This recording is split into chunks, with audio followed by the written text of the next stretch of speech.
Tahukah Anda, ada satu rahasia makrifat tingkat tinggi yang jarang sekali dibahas secara terbuka. Sebuah penyatuan batin yang bukan sekedar ibadah lahir, namun menjadi jembatan menuju kedekatan sejati dengan Allah. Rahasia ini dinisbatkan kepada seorang wali agung, Sultanul Aulia, Syekh Abdul Qadir Al-Jailani, yang disebut-sebut mampu membuka tabir antara hamba dan Tuhannya. Dan yang mengejutkan, konsep ini dikenal dengan istilah nikah batin, sebuah istilah yang sering disalahpahami, bahkan ditakuti. Lalu apa sebenarnya makna terdalam dari nikah batin dalam perspektif makrifat? Apakah ini simbol atau sebuah pengalaman ruhani yang nyata? Jika sampai di titik ini hati Anda mulai tersentuh, atau mungkin ada sesuatu yang terasa terbangun dalam diri Anda, itu bukan kebetulan. Bisa jadi ini adalah panggilan untuk lebih dekat, panggilan untuk lebih mengenal siapa diri kita sebenarnya di hadapan Allah. Maka jangan biarkan cahaya ini padam begitu saja. Dengan menekan tombol subscribe, Anda bukan hanya mengikuti channel ini, tetapi Anda sedang mengambil langkah kecil menuju perjalanan rohani yang lebih dalam. Dan dengan menyalakan lonceng notifikasi, Anda membuka pintu agar setiap pesan kebaikan ini terus sampai kepada Anda.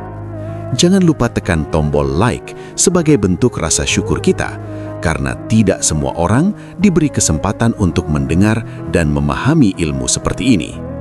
Dan saya ingin mengenal Anda lebih dekat. Tuliskan di kolom komentar dari kota atau daerah mana Anda menyimak video ini. Biarkan kolom komentar ini menjadi tempat berkumpulnya hati-hati yang sedang mencari, yang sedang berjalan, dan yang sedang kembali kepadanya. Saling mendoakan, saling menguatkan, dan saling mengingatkan dalam kebaikan. Bagikan juga video ini kepada orang-orang terdekat Anda, karena bisa jadi satu klik dari Anda menjadi jalan hidayah bagi orang lain.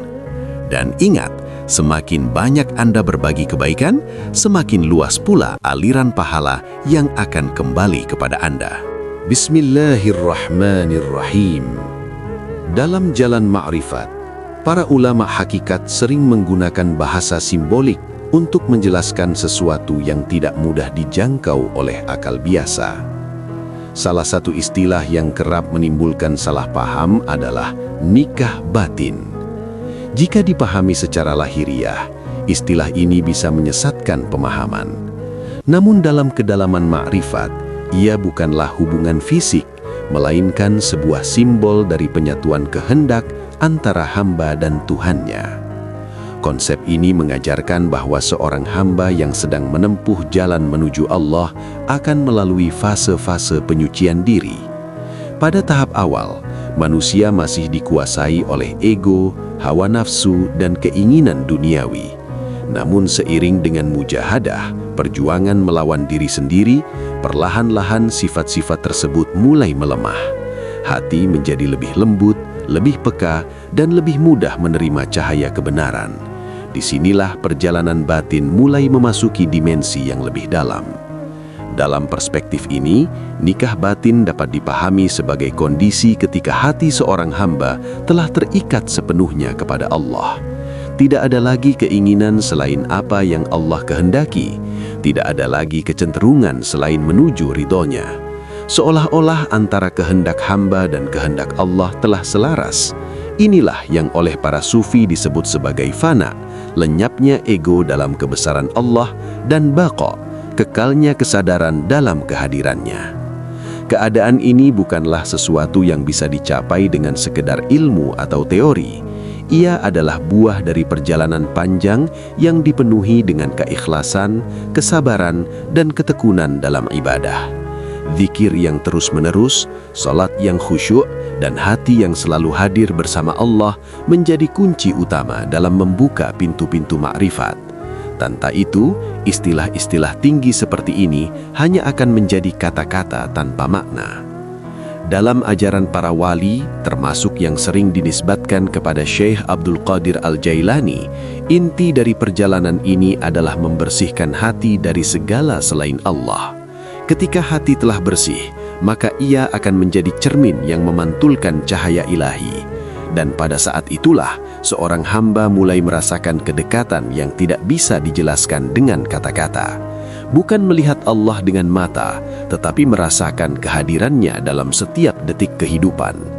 Namun penting untuk dipahami bahwa semua ini tidak berarti seorang hamba menyatu dengan Allah dalam arti hakiki. Islam tetap menegaskan bahwa Allah adalah Tuhan dan hamba adalah hamba. Tidak ada penyatuan zat, yang ada hanyalah kedekatan, kepasrahan total, dan keselarasan kehendak. Inilah makna terdalam dari simbol nikah batin, sebuah bahasa cinta antara hamba dan Tuhannya. Dalam kehidupan sehari-hari, tanda-tanda seseorang mulai mendekati kondisi ini adalah hatinya menjadi tenang, tidak mudah gelisah oleh dunia, dan selalu merasa cukup dengan apa yang Allah berikan. Ia tidak lagi mengejar dunia secara berlebihan, namun juga tidak meninggalkannya. Ia hidup di dunia, tetapi hatinya tidak terikat padanya. Fokusnya adalah Allah, dan segala sesuatu dilihat sebagai jalan untuk mendekat kepadanya. Lebih jauh lagi, orang yang telah merasakan kedekatan ini akan memancarkan kebaikan kepada sekitarnya. Ucapannya lembut, perilakunya menenangkan, dan kehadirannya membawa keteduhan. Ia tidak merasa lebih tinggi dari orang lain, justru semakin rendah hati. Karena semakin dekat seseorang kepada Allah, semakin ia menyadari betapa kecil dirinya. Akhirnya, perjalanan menuju makrifat bukanlah perjalanan instan. Ia adalah proses seumur hidup. Tidak ada jalan pintas, tidak ada rahasia cepat selain kesungguhan dan keikhlasan. Maka jika kita belum sampai pada tingkatan itu, jangan berkecil hati. Mulailah dari hal-hal kecil, memperbaiki niat, menjaga ibadah, memperbanyak zikir, dan terus belajar mengenal Allah. Karena sejatinya, setiap langkah kecil menuju Allah tidak pernah sia-sia. Dan bisa jadi, dari langkah kecil itulah, suatu hari nanti Allah bukakan pintu-pintu makrifat yang selama ini kita cari. Ketika seorang hamba terus melangkah dalam perjalanan makrifat, ia akan mulai menyadari bahwa segala sesuatu yang terjadi dalam hidupnya bukanlah kebetulan. Setiap peristiwa, baik yang menyenangkan maupun yang menyakitkan, perlahan dipahami sebagai bagian dari tarbiyah, didikan langsung dari Allah. Di titik ini, cara pandang seseorang mulai berubah. Ia tidak lagi melihat kehidupan sebagai rangkaian kejadian biasa, tetapi sebagai bahasa cinta dari Tuhannya. Dalam kondisi seperti ini, nikah batin semakin terasa maknanya. Ia bukan lagi sekedar konsep atau istilah, melainkan pengalaman batin yang hidup. Hati seorang hamba menjadi begitu terikat kepada Allah hingga dalam setiap aktivitasnya selalu ada kesadaran ilahiyah.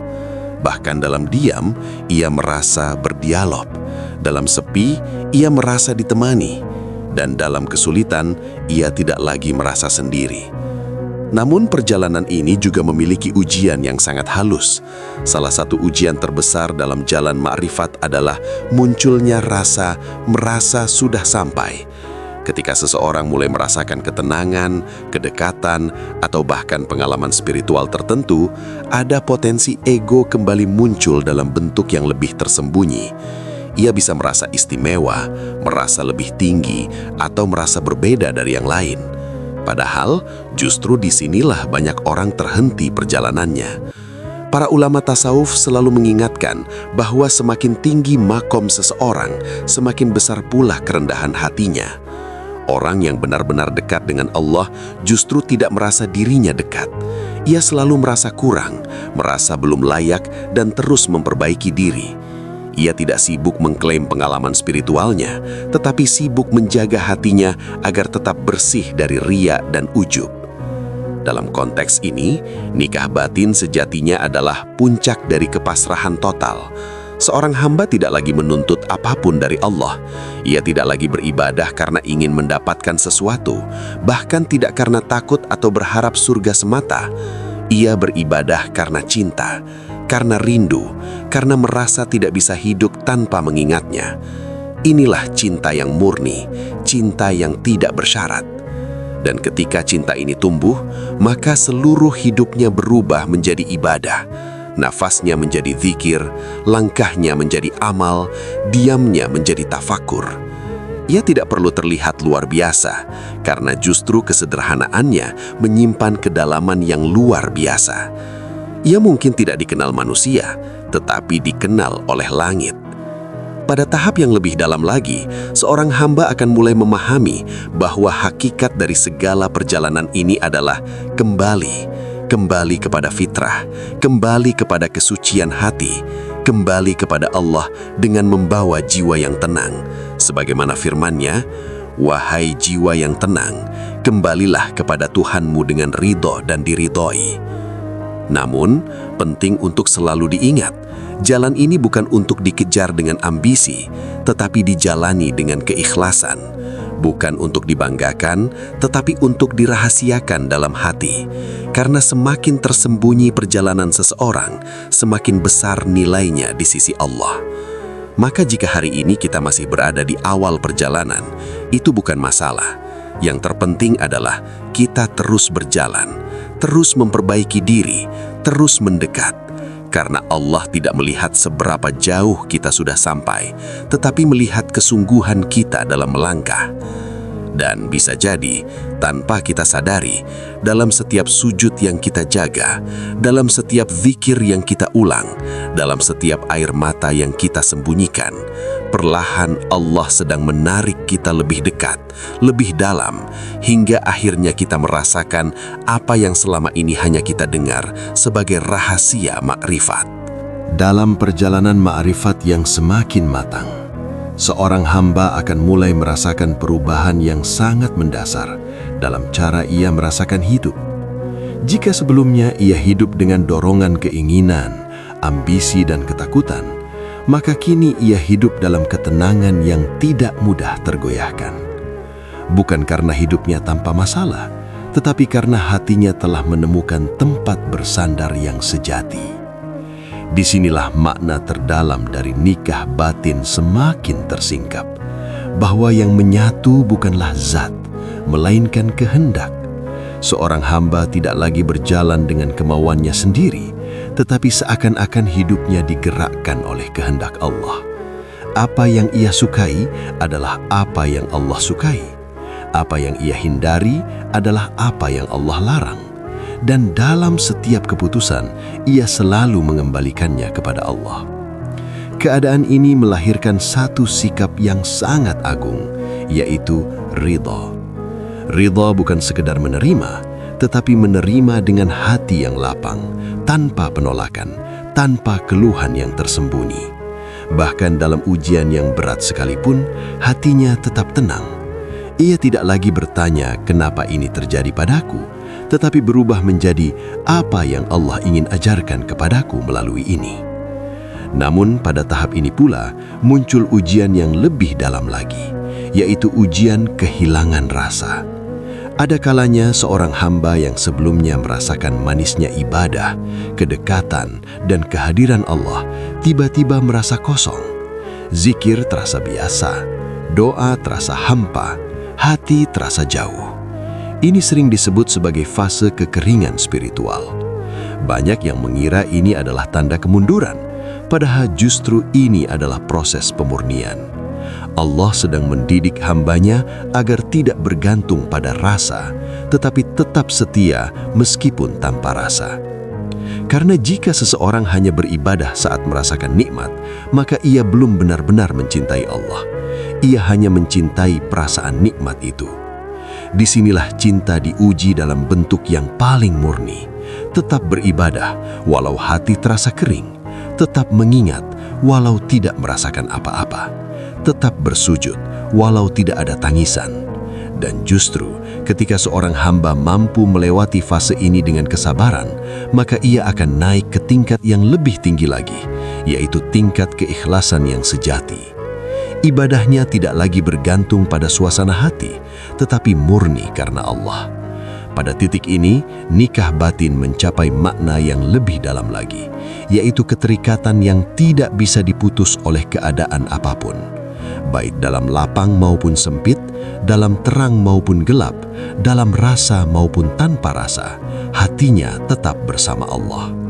Dan perlahan ia akan menyadari sesuatu yang sangat dalam, bahwa selama ini bukan dia yang mencari Allah, tetapi Allah lah yang menariknya, membimbingnya, dan mendekatkannya sedikit demi sedikit. Kesadaran ini melahirkan rasa syukur yang luar biasa.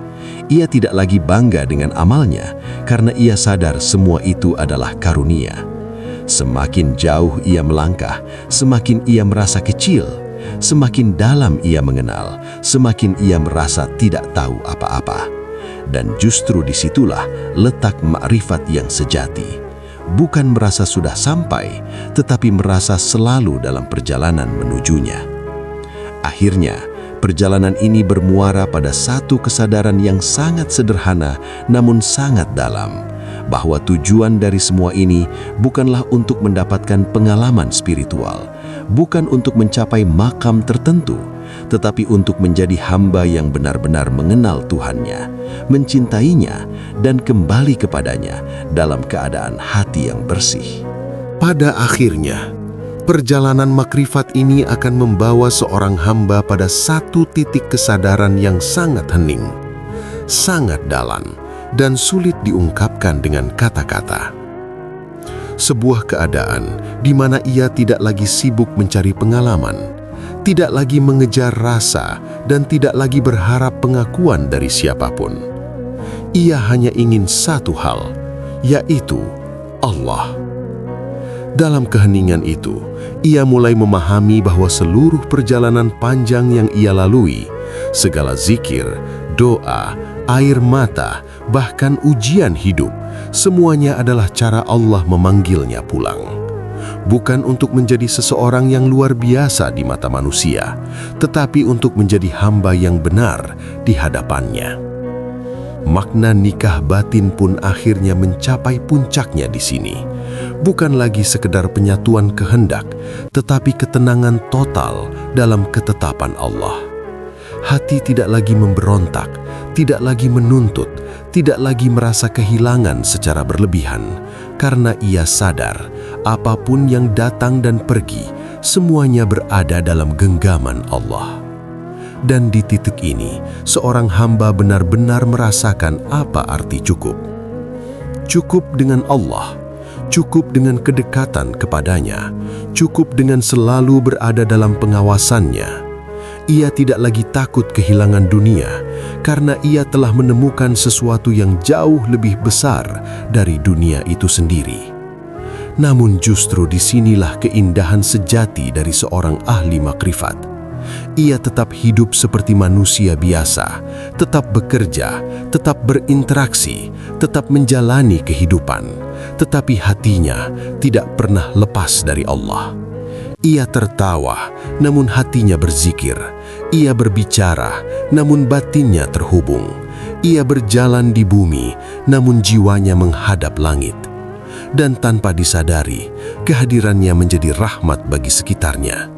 Bukan karena ia ingin terlihat baik, tetapi karena hatinya telah dipenuhi cahaya. Dari lisannya keluar kebaikan, dari sikapnya terpancar ketenangan, dari keberadaannya orang lain merasa nyaman.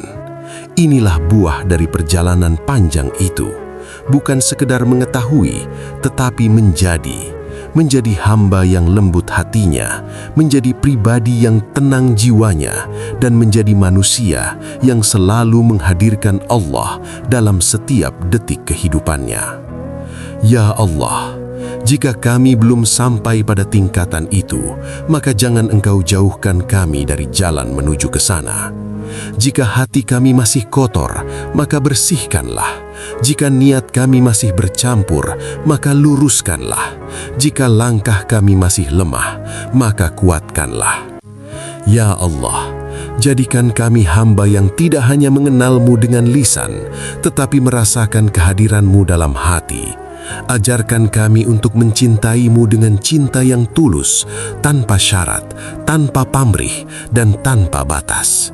Dan jika suatu hari Engkau berkenan membuka sedikit saja tabir makrifat-Mu, maka jadikan itu sebagai jalan untuk semakin tunduk kepadamu, bukan untuk merasa tinggi.